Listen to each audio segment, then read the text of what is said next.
Hi,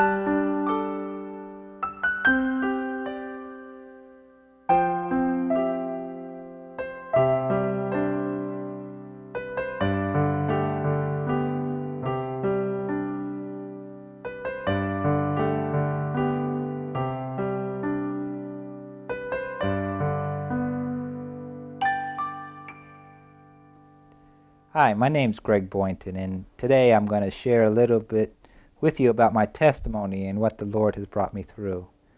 But before I even start, I just want to give the Lord all the praise and glory for what He has done. And even though some of the things you may hear today sound unbelievable, at the time when they happened to me, I was not a Christian, and I didn't even know about the love of Christ. My story begins in 1983 while I was serving in the U.S. Navy. I was stationed in Virginia Beach, Virginia as a Navy instructor. And in December of that year, one of my students who was getting ready to graduate asked me if I would help him move his household goods to his new duty station, which was in Charleston, South Carolina. So I agreed, and Friday after work, I got off at about 1 o'clock. We went to his home, packed up what little belongings he had, and took the 8-hour drive from there to Charleston. Upon arriving, instead of just checking into the hotel and staying there, I decided to show this student the area because I had been stationed there before. And so we visited some of the local clubs and some of the restaurants and different places. And then, as the evening wore on, and we closed down the last place, we started back for the hotel.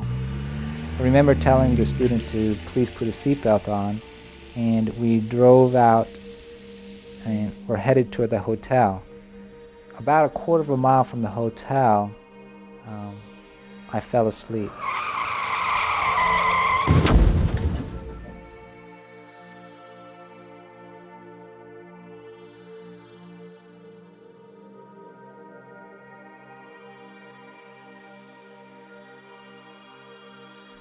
The next thing I remember was waking up in the hospital the next day. It was a C5, C6 fracture, and they had to graft a bone from my hip and place it in my neck. They had stuck me in a halo that was a metal bar that went around my head with metal bars that went down on top of my shoulders to hold my head, stretch my neck and hold my head straight. I was in the hospital in Charleston, and since I was in the military, I needed to go to a military hospital. So in January of the next month, they shipped me to Tampa, Florida. When I finally arrived at the VA hospital in Tampa, Florida, the doctors there reevaluated again to check my situation. And yes, C5, C6 fracture. I also had a broken arm that they missed in the first place in the Charleston hospital. And the prognosis was that most likely I would be paralyzed from the neck down. After several months in the VA hospital, the doctors came in one day, as they normally did, and had their interns with them.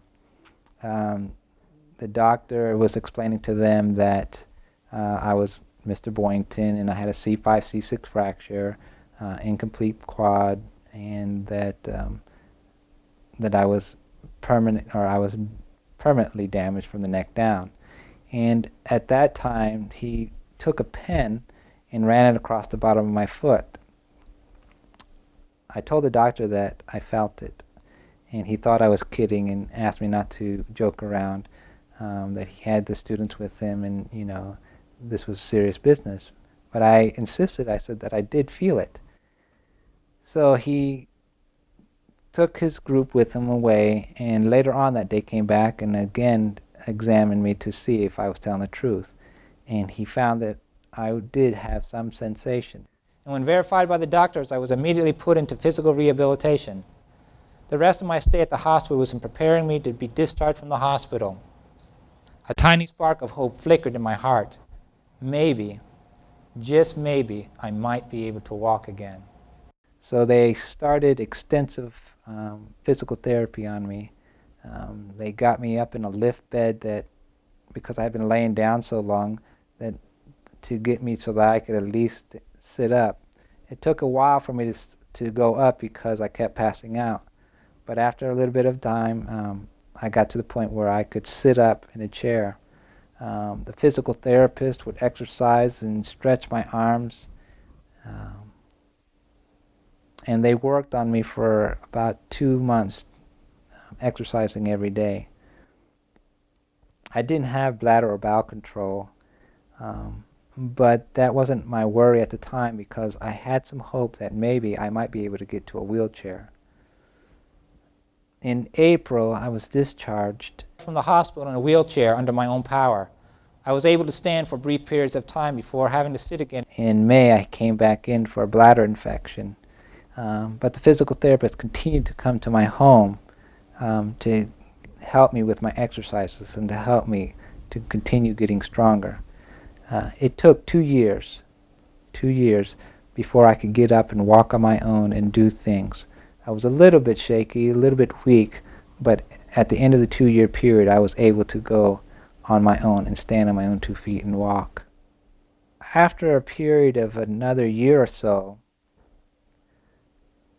I began to get weak, and I thought, well, maybe it was just part of the spinal cord injury, the reason I was getting weak.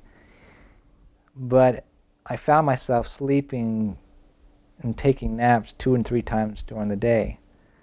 And I couldn't figure out what was wrong. But I didn't worry about it too much. I just knew I didn't want to go back in the hospital. I spent so much time there before. But it came to the point where I started to have a large lump in my throat, just a little bit smaller than my fist. And I would wear turtlenecks and other type of clothing to cover it up. I went into the VA hospital and they gave me an exam and gave me a needle biopsy and told me they would call me with the results. I received a call the next day and the doctor said that I had cancer, that I needed to come in immediately and to start treatment. I went into the VA hospital.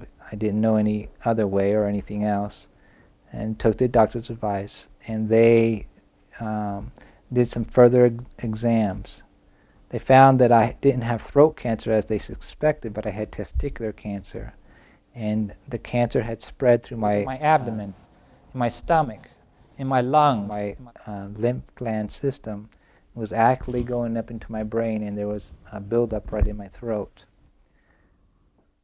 They told me that my chances of making it through the chemotherapy and the operation were very, very slim. They told me I had less than a 20% chance of surviving. But I didn't know what else to do, and I just told them to continue on, and we would just take the chances. So they operated, removed as much of the cancer as they could. Several days after the operation, they said that we needed to start the chemotherapy. And that entailed sticking a catheter into a vein that was right by my heart. And then they started doing the chemicals into me. For 2 weeks I had the chemicals poured into me, and I did pretty well then. I was still fairly strong.